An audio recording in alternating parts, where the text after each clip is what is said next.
IPL 2025-18 season చాలా ఉత్కంఠభరితంగా అయితే సాగుతుంది. ఎవరు ఎక్స్పెక్ట్ చేయని ట్విస్టులు, టర్నలు అయితే చూస్తూనే ఉన్నాం.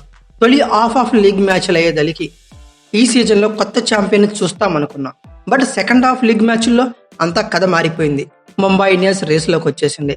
బ్యాక్ టు బ్యాక్ 6 కాన్జుగేటివ్ విన్స్తో పాయింట్స్ టేబుల్ను డామినేట్ చేస్తూ టాప్ స్పాట్లో అయితే ముంబై ఇండియన్స్ నిలిచింది. అలానే సెకండ్, థర్డ్ స్పాట్స్లో జీటీ, ఆర్సీబీలు అయితే ఉన్నాయి. ఇంపార్టెంట్లీ ఆర్సీబీ ఈ సీజన్లో చాలా చాలా డిఫరెంట్గా ఎప్పుడొచ్చితో ఆడుతుందని చెప్పుకోవచ్చు. తొలి నుండే టైటిల్ వేటలో బిజీ అయిపోయిందని చెప్పుకోవచ్చు. ఇక అలాగే పంజాబ్ కింగ్స్, డీసీ 6 విజయాలతో 4-5 స్పాట్స్లో అయితే ఉన్నాయి. వీరి మధ్య ప్లే ఆఫ్స్ అయితే టఫ్ ఫైట్లు అయితే నడుస్తున్నాయని చెప్పుకోవచ్చు. ఓవరాల్గా ఈ సీజన్ ప్లే ఆఫ్స్ కూడా చాలా రసవత్తరంగా మారాయి. అంటే ఎలాంటి మరొక టఫ్ మ్యాచ్ని అయితే అందించడానికి 2 ఫ్రాంచైజీలు అయితే సిద్ధమైపోయాయి. ఐపీఎల్ 2025-18 ఎడిషన్లో భాగంగా 53వ మ్యాచ్గా కోల్కతా నైట్ రైడర్స్ మరియు రాజస్థాన్ రాయల్స్లో మే 4న అంటే సండే డబుల్ ధమాకాలో తొలి మ్యాచ్గా అంటే ఆఫ్టర్నూన్ 3:30 కేకేఆర్కి హోమ్ గ్రౌండ్ అయిన ఈడెన్ గార్డెన్స్ వేదికగా ఈ 2 జట్లు అయితే తలబడనున్నాయి. అయితే ముందుగా ఆర్ఆర్ పాయింట్స్ టేబుల్లో 8th స్పాట్లో అయితే ఉంది. 11 మ్యాచ్లు ఆడింది. కేవలం 3 అంటే 3 గెలిచింది, 8 ఓడింది. అంటే సెకండ్ టీమ్గా ప్లే ఆఫ్ నుంచి ఎలిమినేట్ అయిందని చెప్పుకోవచ్చు. అయితే ఈ మ్యాచ్ పరువు కోసం పాకులాట, అలానే బ్యాకప్ స్ట్రెంత్ చెక్ చేసుకోవడానికి మాత్రమే ఆర్ఆర్కి ఉపయోగపడుతుంది. అదర్ ఎండ్లో కేకేఆర్ ఆడింది 10 మ్యాచ్లు, 4 గెలిచింది, 5 ఓడింది, 1 అయితే రద్దయింది. దీంతో 9 పాయింట్లతో 7వ స్పాట్లో అయితే ఉంది. రిమైనింగ్ 4 మ్యాచ్లు డూ ఆర్ డైగా మాట్లాడుకోవచ్చు. అంటే ఈచ్ మ్యాచ్ కూడా గెలవక తప్పదని చెప్పుకోవచ్చు. సో కేకేఆర్కి ఈ మ్యాచ్ గెలుపు చాలా చాలా క్రూషియల్ అని చెప్పుకోవచ్చు.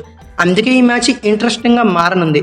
అయితే ఈ మ్యాచ్ జరిగే స్టేడియం డీటెయిల్స్ ఏంటి, పిచ్ రిపోర్ట్ ఎలా ఉండబోతుంది, లైవ్ స్ట్రీమింగ్ ఎక్కడ చూడొచ్చు, ఈ వెదర్ కండిషన్ పరిస్థితి ఏంటి, అలాగే ఈ 2 టీముల మధ్య హెడ్ టు హెడ్ రికార్డ్స్ ఎలా ఉన్నాయి, ప్లేయింగ్ లెవెల్లో ఏమైనా బిగ్ చేంజెస్ ఎక్స్పెక్ట్ చేయొచ్చా, అలాగే ఫైనల్గా ఫేవరెట్ టీం ఎవరు, గెలిచే టీం దేనికి ఎక్కువ పాసిబిలిటీస్ ఉన్నాయి అన్నిటి గురించి ఈ వీడియోలో క్లియర్ కట్గా తెలుసుకుందాం.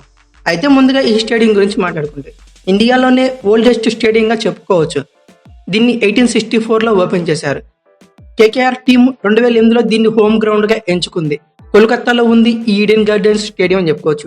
ఆడియన్స్ కెపాసిటీ ఏకంగా 80,000 పైనగా ఉంటుంది. అలాగే డైమెన్షన్స్ పరంగా పెద్ద గ్రౌండే అయినప్పటికీ ఐపీఎల్ పరంగా T20 ఫార్మాట్ల పరంగా స్క్వేర్ బౌండరీస్ అని తగ్గించారని చెప్పుకోవచ్చు. స్క్వేర్ బౌండరీస్ వచ్చేకి 69 మీటర్లు గాను, బిహైండ్ వికెట్స్ 62 మీటర్లు గాను, స్ట్రైట్ బౌండరీ వచ్చే 76 మీటర్లు గాను ఉండొచ్చు. తర్వాత ఆల్ ఇంపార్టెంట్ పిచ్ రిపోర్ట్ గురించి మాట్లాడుకుంటే ఈడెన్ గార్డెన్స్ యొక్క పిచ్ రిపోర్ట్ గురించి మాట్లాడుకుందాం. ఫాస్ట్ రికార్డ్స్లో ఫర్ ఎగ్జాంపుల్ ప్రీవియస్ సీజన్లో 200 స్కోర్ అనేది చిన్న మాటగా మాట్లాడుకోవచ్చు. 260 పైన చేసింగ్ కూడా ఈ గ్రౌండ్లో జరిగింది. అది కూడా పంజాబ్ కింగ్స్ చేసింది. ప్రజెంట్ సిచ్యువేషన్ అయితే అలా లేదని చెప్పుకోవచ్చు.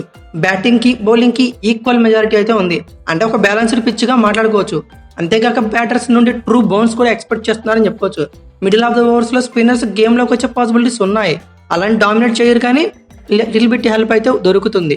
ఒకవేళ డ్యూ వచ్చిందంటే గేమ్ చేంజర్గా మారిపోవడం పక్కా అని చెప్పుకోవచ్చు. ఇక తర్వాత వెదర్ రిపోర్ట్ గురించి మాట్లాడుకుంటే హ్యూమిడిటీ లెవెల్స్ కొంచెం ఎక్కువగా ఉండే ఛాన్సెస్ ఉన్నాయి. అలాగే వర్షాలు పడిపోయి మ్యాచ్ లాగిపోయి ట్విస్ట్లు అయితే ఏమి లేదు. రెయిన్ పర్సెంట్ జస్ట్ 5%గా మాట్లాడుకోవచ్చు. అలానే మ్యాచ్ డేనా మార్నింగ్ టెంపరేచర్స్కి 34 డిగ్రీ సెంటీగ్రేడ్ నుండి 38 డిగ్రీ సెంటీగ్రేడ్ వరకు ఎక్స్పెక్ట్ చేయొచ్చు. అలాగే డ్యూ ఫ్యాక్టర్ వచ్చి కీ రోల్ ప్లే చేయనుంది. ఇక లైవ్ స్ట్రీమింగ్ గురించి మాట్లాడుకుంటే ఓటీటీలోని 2 బిగ్ ప్లాట్ఫామ్స్ అయిన జియో సినిమా అలాగే డిస్నీ ప్లస్ హాట్స్టార్ 2 కంబైన్ అయిపోయి జియో హాట్స్టార్గా అవతరించింది.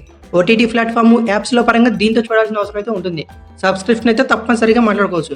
ఇక టీవీలో వాచ్ చేయాలంటే స్టార్ స్పోర్ట్స్ 2, అలాగే టీవీలో తెలుగులో చూడాలంటే స్టార్ స్పోర్ట్స్ 1లో వాచ్ చేయాల్సి ఉంటుంది. ఇక ఈ ఈడెన్ గార్డెన్స్ యొక్క ఐపీఎల్ స్టాట్స్ పరిశీలిస్తే ఫస్ట్ మ్యాచ్ 20 ఏప్రిల్ 2008లో ఇక్కడ జరిగింది.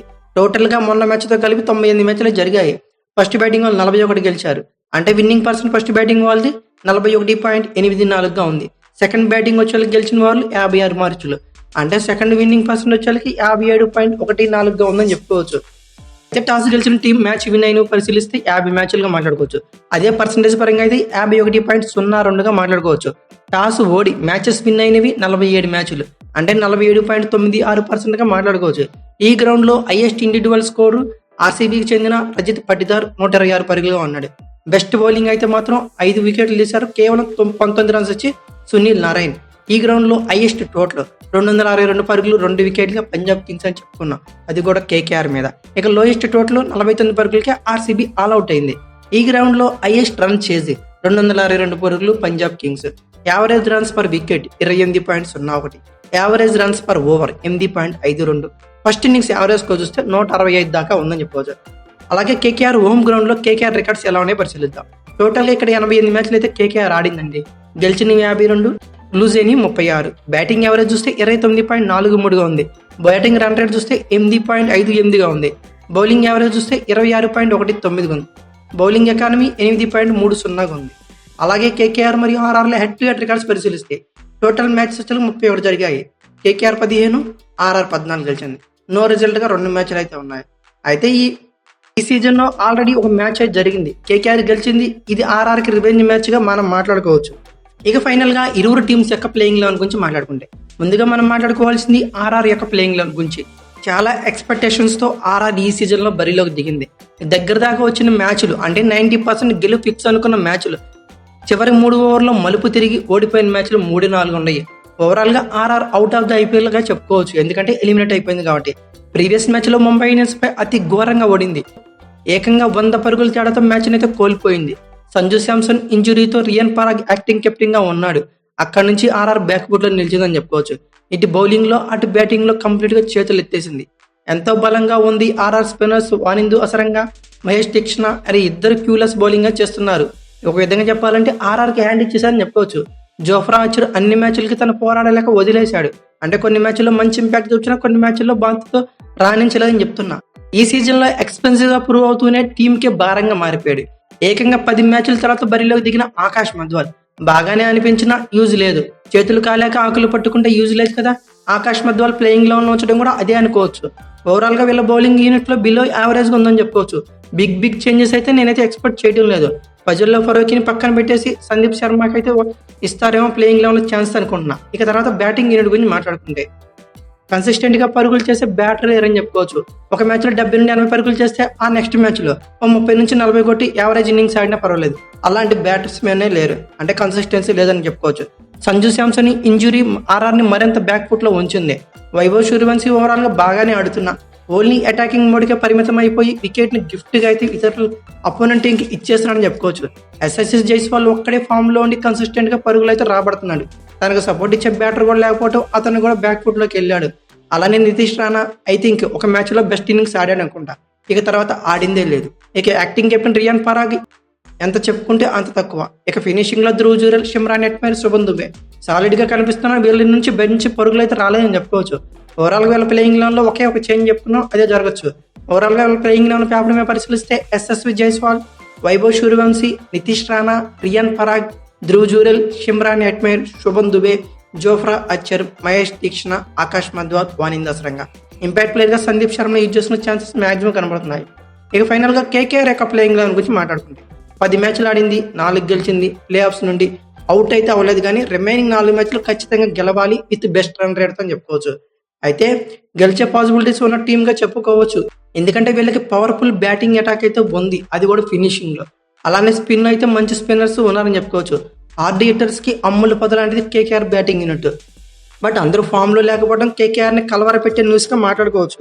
మెయిన్లీ వీళ్ళ ఫినిషింగ్ అయితే కంప్లీట్లీ బ్యాక్ ఫుట్ లో ఉంది. ట్రస్టీ బ్యాటర్స్ రింకు సింగ్ తో పాటు Andre Russell, Ramandeep Singh out of the game గా మాట్లాడుకోవచ్చు. అలానే నిన్న వచ్చిన రహమాన్ పవల్ కూడా అంత ఎఫెక్టివ్ గా అనిపించలేదు. సో ఈ ముగ్గురు రిధంలోకి వస్తే 4 మ్యాచ్లు కేకేఆర్ ఈజీగా గెలిచేస్తుందని నేనైతే అనుకుంటున్నా. కేకేఆర్ కి కాస్ట్లీయెస్ట్ ప్లేయర్ గా వెంకటేష్ అయ్యర్ కూడా ఇంతవరకు తన ఇంపాక్ట్ అయితే ఇన్నింగ్స్ లో చూపించలేదు. డూ ఆర్ డై మ్యాచ్లకి మంచి ఫేమస్ ఉన్న పేరు వెంకటేష్ అయ్యర్. సో ఇక్కడ నుంచి అయినా ఫామ్ లోకి వచ్చి ఆడతాడేమో చూద్దాం. అయితే కొద్దో గొప్ప కేకేఆర్ బ్యాటింగ్ మాత్రంగా టాప్ ఆర్డర్ అయితే మంచి ఫామ్ లో ఉంది. గుర్బాజ్, సునీల్ నారాయణ్, రహానే అలాగే రఘువంశీలతో చాలా సాలిడ్ కనబడుతుంది. ఇక బౌలింగ్ యూనిట్ లో వైభవ్ అరోరా, హర్షిత్ రాణాలతో లైనప్ అయితే బాగానే ఉంది, కానీ ఎప్పుడు రాణిస్తారు, ఎప్పుడు వికెట్లు ఇస్తారు ఖచ్చితంగా చెప్పలేని పరిస్థితి నెలకొంది. ఇక Andre Russell with the ball అయితే మంచి ఇంపాక్ట్ చూపిస్తున్న, బ్యాటింగ్ లో మాత్రం ఫ్యాక్ట్ ఫుట్ లో ఉన్నాడని చెప్పుకోవచ్చు. ఇక అలాగే వీళ్ళ మిస్టరీ స్పిన్నర్స్ వరుణ్ చక్రవర్తి, సునీల్ నారాయణ్ సాలిడ్ గానే ఉంది. ఓవరాల్ గా వీళ్ళ ప్లేయింగ్ లెవెన్ లో చేంజెస్ అయితే నేను ఎక్స్పెక్ట్ చేయటం లేదు. వీళ్ళ ప్లేయింగ్ లెవెన్ పేపర్ పరిశీలిస్తే Rahman, Gurbaz, Sunil Narine, Ajinkya Rahane, Venkatesh Iyer, Rinku Singh, Andre Russell, Rovman Powell, Anukul Roy, Harshit Rana, Vaibhav Arora, Varun Chakravarthy. Impact player గా రఘువంశీని చేసుకునే ఛాన్సెస్ అయితే ఉన్నాయి. ఓవరాల్ గా నా ఒపీనియన్ అయితే మాత్రం ఈ మ్యాచ్ విన్నర్ మాత్రం కేకేఆర్ అని అనుకుంటున్నా. మీరైతే ఎవరు గెలుస్తారనుకున్నా ఖచ్చితంగా కామెంట్ బాక్స్ లో పిన్ చేయండి. అలాగే ఈ వీడియో కనుక మీకు నచ్చితే లైక్, షేర్, కామెంట్, సబ్స్క్రైబ్ చేసుకోండి. అలాగే పక్కనే ఉన్న బెల్ ఐకాన్ అక్కడ మాత్రం మర్చిపోకండి. Thank you for watching. Have a nice day.